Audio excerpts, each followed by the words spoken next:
Assalamu alaikum warahmatullahi da zan tambaye ka wannan mutumin Wenger farin cikin me yake ya zaka ce nan jin daɗi ne yake lokacin da kotu ta tabbatar da wannan an dokar da ta ce duk Bafalastinin da aka kama da yunkurin kashe wani Bayahudi ko mishi illa ko wani abu makamancin haka in an kama shi a rataye shi har ya mutu.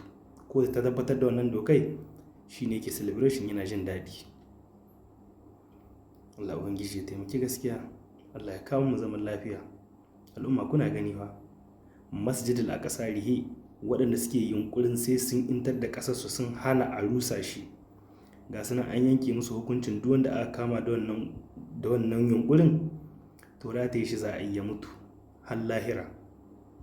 Muna kallo ba abin da za mu iya yi, ba za mu iya yi da bakinmu ba. Gwamnatocin su yi iya ƙoƙarinsu, malamanmu su ja hankalinmu, masu rubuce-rubuce su yi aikinsu kamar yadda wani malami ya ce, masu huɗubobi su yi ta yi.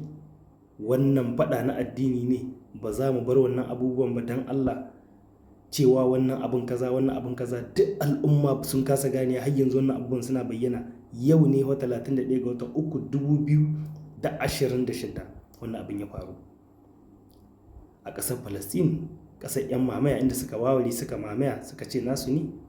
Suna kama 'yan ƙasai yanzu za su rinka kashe su saboda suna son ƙasarsu, suna son masallacinsu, masallacin al'umma annabi gaba ɗaya.